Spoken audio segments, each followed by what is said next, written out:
Good morning everyone. बच्चों, एक छोटा सा एरर हुआ है लास्ट लेक्चर में। हम लोगों ने ये जो वेलोसिटी निकाली थी, ये एवरेज वेलोसिटी है जो मैंने सही लिखा है, but not drift velocity, right. Drift velocity के लिए मैंने एक छोटी सी एरर इधर कर दी थी। आपके पास एक्सीलरेशन गिवन है यहाँ पर, ये तो एवरेज वेलोसिटी मैंने निकाल दी, इतना आया है। एवरेज वेलोसिटी की वैल्यू आपके पास है E M 2m by tau, ये ऐसा आपके पास है एवरेज वेलोसिटी है, राइट। ड्रिफ्ट वेलोसिटी जो वाला पार्ट है आपके पास, यहाँ एक्सेलरेशन आ गया है, राइट। आपको टाइम पता है, तो आपके पास v equals u plus at, यही तो फॉर्मूला होता है। तो u तो आपके पास 0 है, तो drift velocity is simply equals at which is equals e m into tau. तो यहाँ जो मैं डाला हूँ वैल्यू, ये वैल्यू एकदम करेक्ट है, इसमें कोई इशू नहीं है, बाई 2 नहीं होगा, राइट। बस एक छोटा सा प्रॉब्लम था, वो रेक्टिफाइड हो गया ना। नेक्स्ट लेक्चर हम लोग देखेंगे आज के लेक्चर में हम लोग कुछ नोट पॉइंट्स देखेंगे about drift velocity and electric current. Now पहले आपका देखेंगे ड्रिफ्ट वेलोसिटी का हमारे पास इलेक्ट्रिक करंट के साथ रिलेशन मैंने जैसे बताया है, I equals NEAVD. This is the relation. Now how drift velocity is depending on area, when drift velocity is depending on area and when it is not depending on area, right. Now पहला वाला है if, पहला important point है ये, if I equals constant, अगर I constant है for a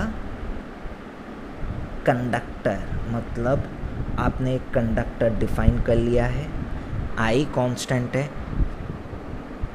of non uniform cross section area,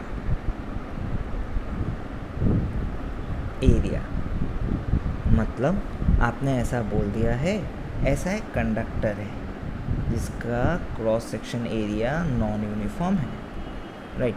but इसमें से जो करंट जा रहा है I, वो कांस्टेंट है, इसमें से करंट कांस्टेंट जा रहा है, राइट। तो VD is inversely proportional to area, देख लो, बिकॉज I कांस्टेंट है। जैसे वंस कंडक्टर इज डिफाइंड, ये कांस्टेंट था, ये कांस्टेंट हो गया, बिकॉज कंडक्टर डिफाइंड हो गया, तो उसमें number of electrons per unit volume भी कांस्टेंट हो जाएगा, E कांस्टेंट हो गया, मतलब बाकी सब कांस्टेंट हो गया, बस VD और A बच गया। तो आपके पास VD is inversely proportional to A। इस केस में, ऐसे केस में VD is inversely proportional to A, right. अगर I आपके पास क्या हो जाएगा, कांस्टेंट हो जाएगा, अगर I कांस्टेंट होगा। Now if potential is constant, देखो if V equals constant for a conductor of non uniform area, मतलब आपके पास यहाँ पर वैसे ही एक कंडक्टर लिया नॉन यूनिफॉर्म एरिया का, राइट, और इसके अक्रॉस में पोटेंशियल क्या किया, कांस्टेंट पोटेंशियल लगा दिया, राइट। जब ऐसा हुआ तो यहाँ पर आपके पास क्या आ जाएगा, VD इज़ इंडिपेंडेंट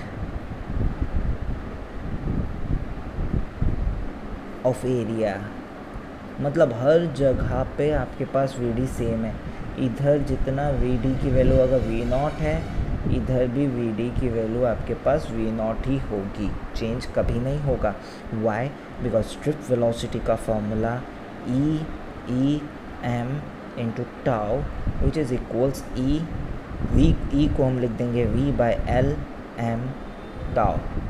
अगर V कांस्टेंट हो गया है तो आप जानते हैं कि A के ऊपर तो डिपेंड नहीं कर रहा है, यहाँ से दिखाई दे रहा है, there is no A in the formula of VD, right.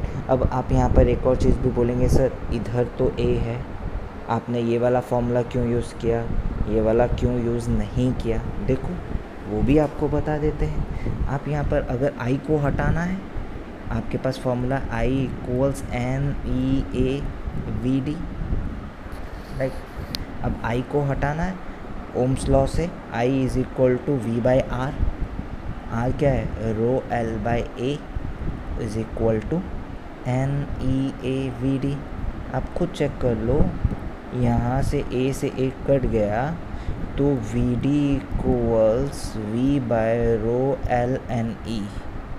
मतलब VD does not depend on area of cross section. यहाँ पर कुछ नहीं, because resistivity is the property of material, N is the property of material, L is length of material. तो area of cross section कितना भी variable होगा तब भी drift velocity is independent of area if V equals constant. Now if I equals constant, अगर I constant है, V constant नहीं है, तो VD किसके ऊपर डिपेंड करेगा, इन्वर्सली प्रोपोर्शनल टू एरिया के ऊपर डिपेंड करेगा।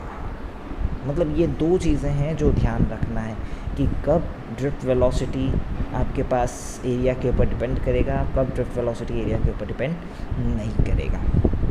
नाउ करंट का तो आपको पता है, I is directly proportional to potential difference, Ohm's law, जो कि मैं आगे आपको बताऊंगा, राइट।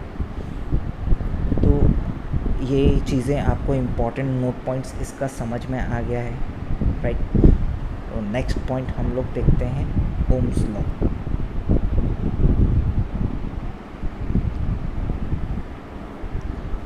ओम्स लॉ आपको क्या बोलता है, for a conductor the potential different applied across it, या current flowing through a conductor, हम आपको पूरा लॉ लिख के देखते हैं पहले।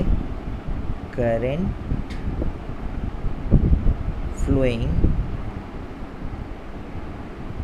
Through a conductor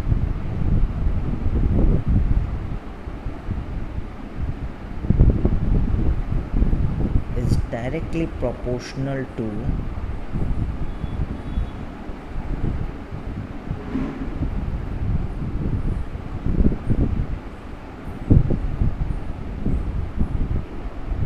potential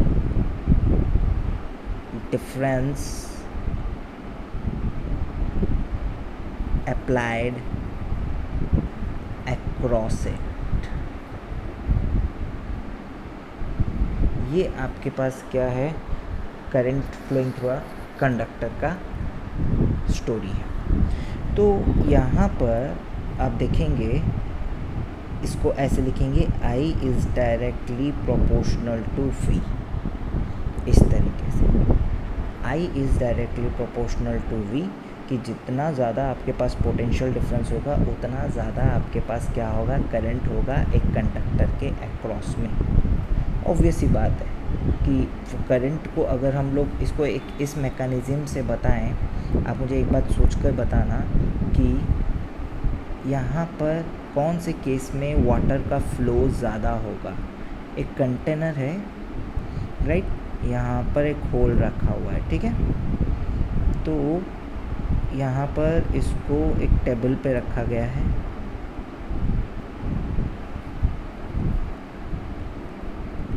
ground से, इसमें पानी इतना भरा हुआ है इस लेवल तक, राइट। इसका मतलब इसका पोटेंशियल कितना है, इतना है इसका पोटेंशियल V1। पोटेंशियल का मतलब हाइट है, पहले ही समझा चुका हूँ, राइट। दूसरा आपका एग्जांपल, ये तो एग्जांपल 1 था, ये केस 1 था। केस 2 देखो, यहाँ पर वही कंटेनर है और वही आपके पास बॉक्स है, बस वो लिक्विड का जो लेवल है वो थोड़ा सा ज़्यादा है इस केस में, मतलब इसका पोटेंशियल हाई है। तो rate of flow of liquid मतलब कितने रेट से पानी यहाँ पर बाहर निकलेगा, या वेलोसिटी ऑफ वाटर ले लो। रेट ऑफ फ्लो बेसिकली हम लोग क्या बोलते हैं, मास फ्लो रेट बोलते हैं, हम उसको Q से डिनोट करते हैं, अगर आप 11th में पढ़े होंगे तो कौन से केस में आपके पास Q ज़्यादा होगा, ये वाले केस में Q1 या Q2 दोनों का अगर area of cross section same है, ये आपके पास पोटेंशियल V2 है। दोनों का अगर area of cross section same है, इसका एरिया ऑफ क्रॉस सेक्शन भी A है, इसका एरिया ऑफ क्रॉस सेक्शन भी A है, तो अगर आपको याद हो वाटर या mass flow rate, liquid flow rate की वैल्यू होती है ρA वेलोसिटी, और इतने हाइट से आपके पास वेलोसिटी की फॉर्मूला होता है। अगर ये हाइट h1 है, ये हाइट h2 है, तो h की वैल्यू भी होती है आपके पास √2gh। तो आप खुद देख लीजिए, Q1 अगर डेंसिटी सेम है, A सेम है, तो आपको यहाँ समझ में आ गया होगा Q1 is less than Q2। ये 11th का स्टोरी है। मतलब जितना ज़्यादा हाइट या पोटेंशियल उतना ज़्यादा लिक्विड फ्लो रेट, ये आपने पढ़ा हुआ है। तो मैं ये डायरेक्टली प्रोपोर्शनल है, देखो directly proportional to velocity, right. और यहाँ वेलोसिटी इज़ इक्वल टू, यहाँ थोड़ा सा मैंने गलत लिख दिया, velocity is equal to √2gh। तो ये वाला पार्ट ही तो मैं आपको बता रहा हूँ। जिस तरीके से आप लिक्विड में देखते हैं, लिक्विड फ्लो के बारे में समझते हैं, उसी तरीके से आप करंट फ्लो के बारे में समझिए कि जितना ज़्यादा पोटेंशियल डिफरेंस होगा उतना ज़्यादा करंट होगा, राइट। तो यहाँ पर आपके पास एक प्रोपोर्शनलिटी कांस्टेंट लगता है, V equals IR, where R is independent of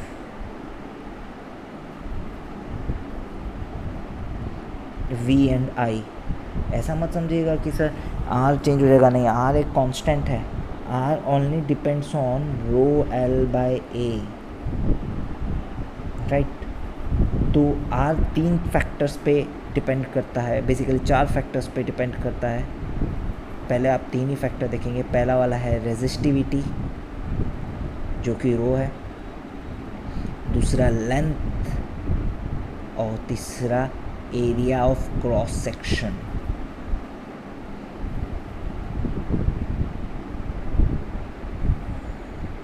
तीनों पे डिपेंड करता है, इन तीनों फैक्टर्स के ऊपर डिपेंड करता है। और रेजिस्टिविटी डिपेंड करता है only on temperature and type of material, 2 चीज़ के ऊपर। मतलब रेजिस्टेंस आपके पास 4 फैक्टर के ऊपर अब डिपेंड कर रहा है, type of material, temperature, length, area of cross section. ये बात आप समझ लीजिए, राइट। Now ρ is resistivity. आप इसकी यूनिट्स एंड डायमेंशंस तो मेरे ख्याल से निकाल लेंगे, मेरे को बताने की ज़रूरत नहीं। तो काइंडली आप ये 2 चीज़ तो डेफिनेटली फुलफ़िल कीजिएगा। ये वाला question, dimension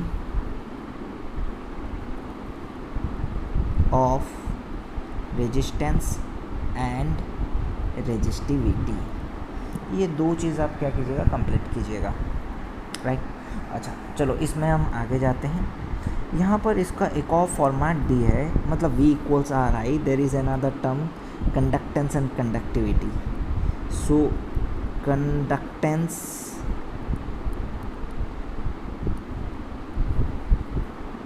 is equal to 1 by resistance, और आपके पास कंडक्टिविटी इक्वल्स 1 by रेजिस्टिविटी। तो ये 2 चीज़ें हैं, कंडक्टेंस 1 by रेजिस्टेंस होता है, कंडक्टिविटी क्या होता है, 1 by रेजिस्टिविटी होता है। तो इसमें टेंशन लेने का बात नहीं, कभी कभी कंडक्टेंस के फॉर्मेट में भी या कंडक्टिविटी के फॉर्मेट में भी दे दिया जाता है। जैसे ये कैसा फॉर्मेट है मैं आपको दिखा देता हूँ, क्योंकि ओम्स लॉ का एक वेक्टर फॉर्म है या माइक्रोस्कोपिक फॉर्म भी है। ये तो स्केलर फॉर्म था, V equals IR। Now vector form of Ohm's law, या मैं बोल सकता हूँ microscopic form of Ohm's law. क्या होगा वो वाला, हमारे पास रिलेशन था, क्या था, माइक्रोस्कोपिक फॉर्म के लिए मैं क्या बनाऊंगा, वही एग्जैक्टली उसी तरीके से लिखेंगे हम लोग, V I equals V by R, ठीक है। तो रो एल बाई ए लिखते हैं हम लोग, आई इधर लिखा हुआ है, आई इक्वल्स वी के जगह पे हम लोग लिखेंगे ई इंटू डिस्टेंस एल, और ये हो जाएगा रो एल बाय ए। तो आप देख लीजिए एल से एल कैंसिल हो गया, I by A equals sigma E, sigma is 1 by conductivity, I by A is current density is directly proportional to sigma into E. ना ये सिग्मा क्या है, सिग्मा इक्वल्स कंडक्टिविटी, ये वेक्टर फॉर्म है, या आप इसको माइक्रोस्कोपिक फॉर्म भी बोल सकते हैं, microscopic form of Ohm's law. मतलब जब आप किस बेसिस पे का बात कर रहे हैं, इलेक्ट्रॉन बेसिस पे बात कर रहे हैं जी। जब भी हम करंट डेंसिटी के बारे में बात करते हैं, मैंने बता दिया था current density is a characteristic of a point, not whole conductor, मतलब वो सिर्फ एक ही पॉइंट के बारे में डील करता है करंट डेंसिटी। तो वो इस तरीके से डिपेंड करता है कि कोई भी पॉइंट पे current density is directly proportional to electric field applied at that point. ये बताता है कि कोई भी पॉइंट पे, कोई भी एक कंडक्टर के कोई भी पॉइंट का करंट डेंसिटी, वहाँ पर इलेक्ट्रिक फील्ड कितना है उस पॉइंट पे, उसके ऊपर डिपेंड करता है। More is the electric field, more is the current density, and it is related by conductance नहीं है ये कंडक्टिविटी है। J vector is equal to sigma E vector, वह सिग्मा इक्वल्स कंडक्टिविटी। क्लियर है?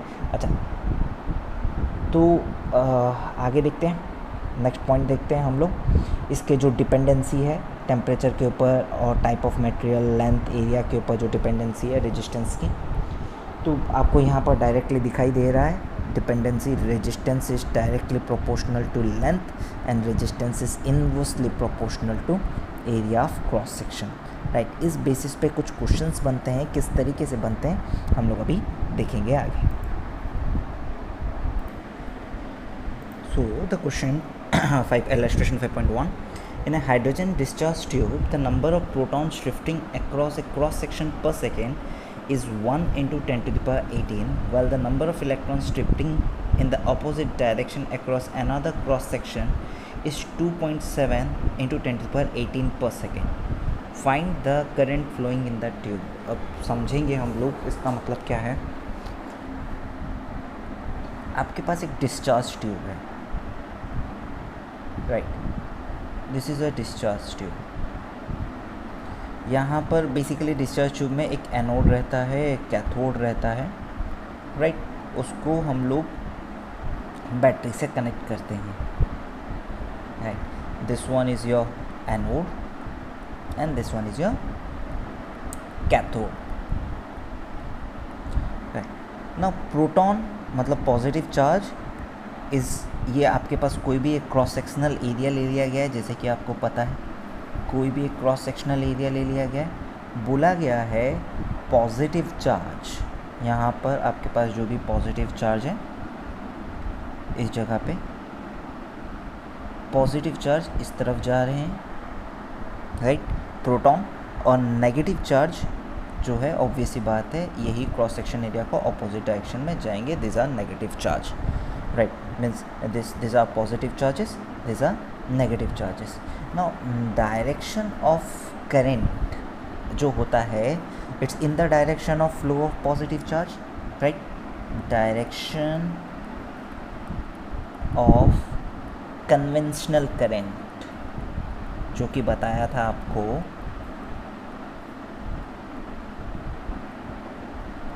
is direction of flow of positive charge or opposite to the direction of flow of negative charge. ना current का definition ऐसे particular positive और negative charge के जैसे नहीं है, amount of charge crossing a cross section area. Now there are two charges which is crossing this cross section area, एक positive charge एक नेगेटिव चार्ज. पॉजिटिव चार्ज की वजह से आपके पास करंट होगा टुवर्ड्स राइट, नेगेटिव चार्ज की वजह से भी करंट का डायरेक्शन क्या है, टुवर्ड्स राइट है, because direction of conventional current is the direction of flow of positive charge, ये रहा, एंड और opposite to the direction of flow of negative charge, ये रहा. तो दोनों की वजह से मीन्स आपके पास जो टोटल करंट है in the circuit is equal to current due to positive charge plus किया हूँ current due to negative charge, minus नहीं किया हूँ. क्यों माइनस नहीं किया हूँ, बिकॉज दोनों का डायरेक्शन आपके पास करंट के लिए दोनों का डायरेक्शन आपके पास सेम है, राइट. नेगेटिव चार्ज अगर राइट से लेफ़्ट जा रहा है तब भी करंट क्या है, लेफ़्ट से राइट है, बिकॉज ऑपोजिट डायरेक्शन आपके पास होता है. तो नाउ यहाँ पर जो आपके पास करंट निकालेंगे because of positive charge I equals Q by T, Q positive. तो कितने पॉजिटिव प्रोटॉन्स आपके पास पर सेकेंड क्रॉस कर रहे हैं, 1 × 10⁻18 प्रोटॉन्स पर सेकेंड क्रॉस कर रहे हैं.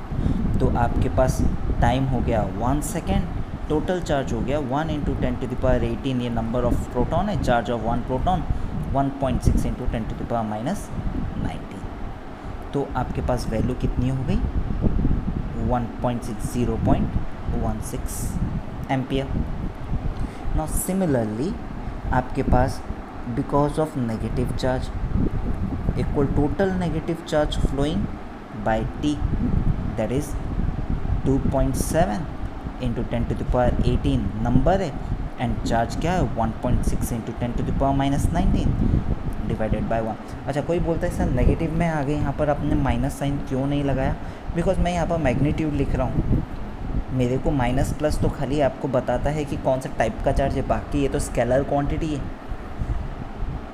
देख लो, 16 7 112 एंड 16 2 32 43, 4.32 × 10⁻⁻1 दैट इज़ 0.432 एम्पियर. तो आप यहाँ पर देख सकते हैं टोटल चार्ज की वैल्यू क्या हो जाएगी, 0.16 प्लस 0.432, ये एम्पियर आपके पास टोटल चार्ज की वैल्यू हो जाएगी 639,415 0.592 ampere. This is the total charge जो आपको क्वेश्चन में पूछा है, current flowing in the tube 0.592 ampere, approximately 0.6 ampere, right. ये बात आपको समझ में आ गया है. तो ये एक छोटा सा कंसेप्ट था ताकि आपको क्लियर हो जाए कि करंट का मतलब खाली नेगेटिव चार्ज नहीं है, फ्लो ऑफ चार्ज है, और डायरेक्शन हम लोग किस तरीके से लिए हैं, ठीक है. नाउ नेक्स्ट,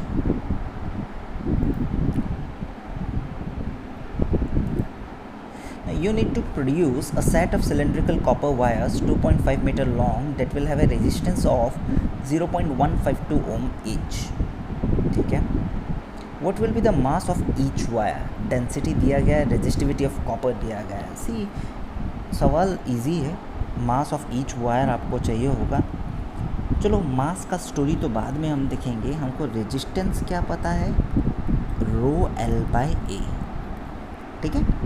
नाउ आपको क्या क्या वैल्यू गिवन है, देखो रेजिस्टेंस की वैल्यू कितनी होनी चाहिए, 0.125.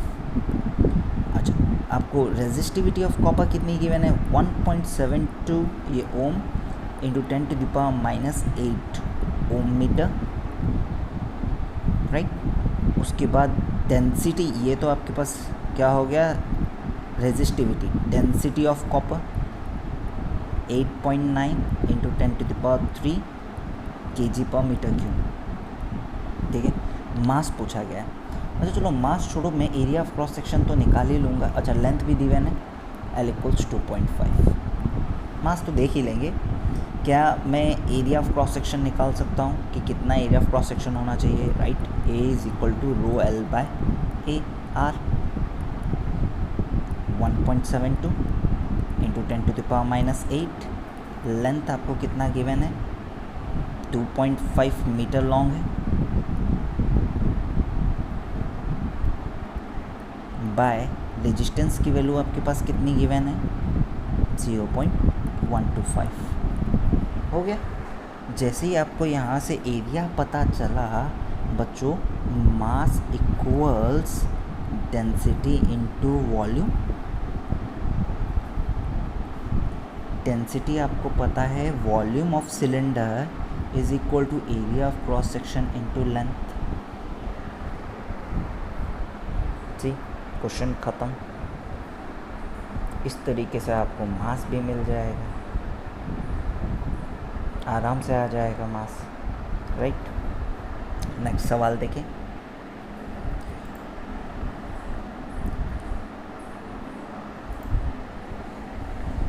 अच्छा, ये एक इम्पॉर्टेंट कंसेप्चुअल क्वेश्चन है, 10th में भी ऐसा क्वेश्चन देखा गया था, तो बता दूँ ये जनरली पूछा जाता है। Consider a wire of length L, area of cross section A and resistivity ρ with resistance 10 ohm. Its length is increased by applying a force and it becomes 4 times of its original value. देखो, आपके पास already एक length area cross section A था, length L था।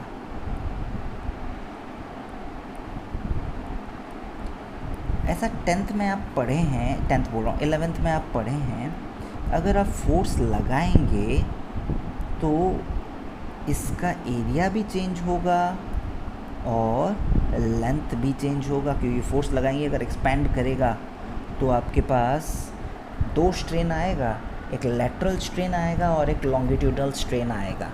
ये आप 11th में पढ़े थे in the chapter mechanical properties of solid. तो जिस वजह से अगर आपने लेंथ को, नया लेंथ जिसको L डैश को आपने अगर 4L किया है, एरिया में भी चेंजेस आएंगे, एरिया सेम नहीं रहेगा। तो ऐसे सिनेरियो में हम लोग एरिया कैसे निकालेंगे? बहुत सिंपल है, वॉल्यूम कांस्टेंट रहेगा, क्योंकि आप अगर फोर्स लगा के कुछ भी चेंज करें, आपके पास वॉल्यूम चेंज नहीं होने वाला है, वॉल्यूम विल बी कांस्टेंट। तो क्योंकि सॉलिड है तो वॉल्यूम चेंज नहीं होने वाला है। तो अगर यहाँ पर क्या होता है, अगर इनिशियल वॉल्यूम आप यहाँ पर ऐसे सिचुएशन में आप ऐसा बोल सकते हैं, initial volume of wire equals final volume of wire. तो ऐसे सिचुएशन में हम क्या करेंगे, initial volume is AL, final volume is A dash L dash. I hope volume आपको समझ में आ रहा हो, जो मैं एरिया इंटू लेंथ कर दे रहा हूँ। देखो मैं ऐसा क्यों कर दे रहा हूँ, आपको एक बार बता देता हूँ। अगर आपके पास सिलेंडर है, ठीक है, तो सिलेंडर का रेडियस है मान के चलो R और ये हाइट है H। तो मुझे एक बात बताओ, इस सर्कल का एरिया क्या है? सर्कल का एरिया बोल देंगे πr², ये ऊपर का एरिया है। अच्छा, अगर मैं आपसे पूछूं what is volume of cylinder, आप बोलेंगे πr² इंटू H। मतलब ये क्या हो गया, एरिया इंटू लेंथ। इसलिए मैं डायरेक्टली क्या लिख रहा हूँ, एरिया इंटू लेंथ लिख रहा हूँ। तो AL equals A dash L dash, right. तो AL की वैल्यू आपके पास देख लेते हैं, एरिया वो जो A डैश की वैल्यू क्या आएगी, L डैश की जगह पे मैंने क्या लिखा है 4L। तो यहाँ से देख लो, A डैश की वैल्यू आ जाएगी आपके पास A/4, ठीक है। अच्छा, तो what find the changed resistance. अच्छा, आपको पहले क्या गिवन था, देखो मटेरियल तो चेंज नहीं हुआ है, तो इनिशियल रेजिस्टेंस जो R इनिशियल था दैट वाज 10 ओम, राइट, जिसकी वैल्यू आप कैसे निकाले हैं, ρL/A से। अब क्योंकि वैल्यूज़ चेंज हो गई, फाइनल रेजिस्टेंस मुझे निकालना है, वैल्यूज़ चेंज हो गई है, रो तो चेंज नहीं हुआ है, L डैश A डैश, मतलब L डैश की जगह पे लिखूँगा 4L और A डैश की जगह पे क्या लिखूँगा, A/4, that is 16 times of ρL/A। But ρL/A की वैल्यू 10 ओम है, तो फाइनल रेजिस्टेंस आपके पास क्या हो गया, 16 इंटू 10 दैट इज़ 160 ओम। ये फाइनल रेजिस्टेंस है। तो एक बहुत सीधा और सिंपल कंसेप्ट है, ये चीज़ों को याद रखें। जब भी आप फोर्स लगा के इसकी लेंथ चेंज करते, काट के नहीं, दो कंसेप्ट है, काट के लेंथ चेंज हुआ या फोर्स लगा के लेंथ चेंज हुआ। अगर काट के लेंथ चेंज होता तो ये वॉल्यूम और फाइनल वाला स्टोरी काम नहीं आता है, काट के या कोई चीज़ ज्वाइन करके। यहाँ पर आपको फोर्स लगा के चेंज किया गया है, राइट। नेक्स्ट सवाल देखते हैं। तो नेक्स्ट सवाल देखिए, कंसिडर, चलो ये तो सेम सवाल है, एक मिनट, 5.5 ये वाला देखते हैं।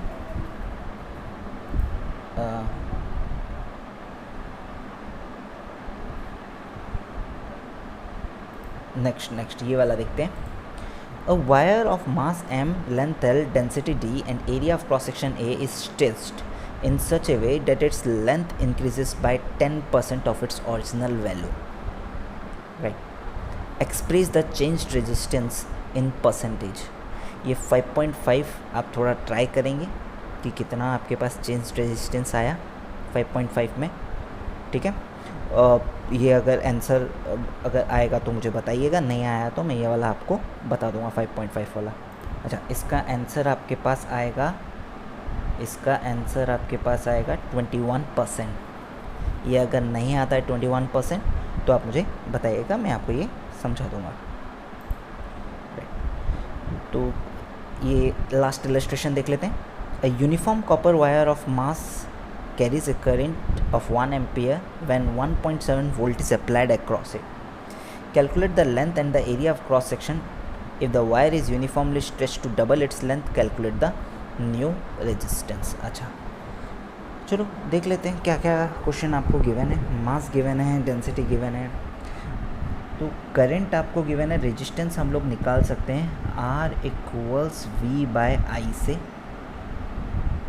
रेजिस्टेंस निकल सकता है, V की वैल्यू 1.7 वोल्ट है, I आपके पास 1 है, तो रेजिस्टेंस हो गया 1.7 ओम, ठीक है।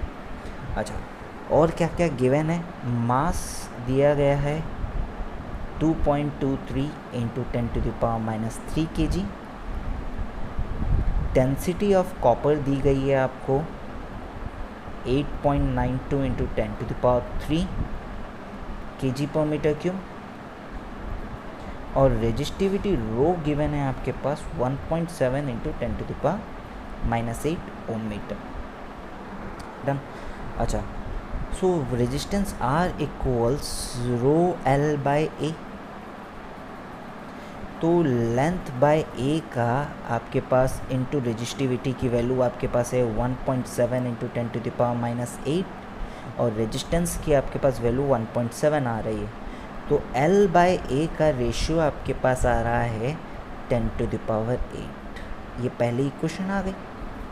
दूसरी इक्वेशन भी आपको गिवन है बच्चों, mass equals density into volume.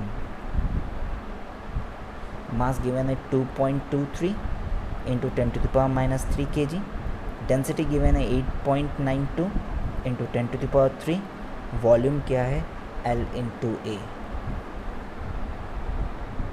तो आपके पास एक और इक्वेशन भी बन गई है, there are 2 equation and 2 variables, solve it, you will get the answer. यहाँ पर A की वैल्यू जो है सॉल्व करो, L इंटू 10⁻⁸ यहाँ पर रख दो, आपको आंसर मिल जाएगा। मतलब यहाँ से A की वैल्यू निकाल लो, ये इक्वेशन 1 है। Equation 2, right, put the value of A from equation 1 in equation 2। तो जैसे ही आप ये वैल्यू पुट करेंगे तो क्या आ जाएगा, 2.23 into 10⁻³ equals 8.92 into 10⁻³ into L। A की वैल्यू आपके पास आ जाएगी L/10⁸।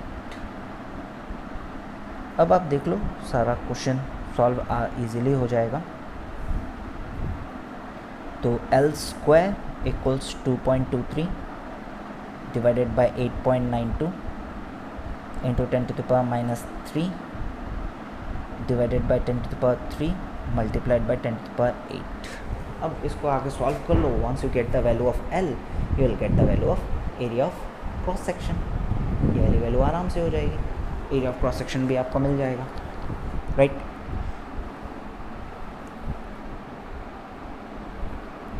तो ये कैसे पता चल जाएगा, देखो ये हो जाएगा 4, तो 1/4 इंटू 10 टू द पावर 2, ऊपर 10 टू द पावर 2 बचेगा। तो ये तो एल स्क्वायर की वैल्यू हो गई। कैलकुलेशन बहुत सिंपल है। एल की वैल्यू बचेगी आपके पास 10/2 दैट इज़ 5। अगर एल की वैल्यू 5 आ गई, ए की वैल्यू क्या हो जाएगी 5 into 10 to the power -8 metre square, L by 10 to the power 8। तो ये मीटर में आया है। तो कैलकुलेशन भी आपके पास बहुत सिंपल है, ठीक है। तो ऐसा सब क्वेश्चन जो आएंगे regarding this resistance rho L by A का फॉर्मूले से, ये मैंने आपको समझा दिया है। ऑलराइट।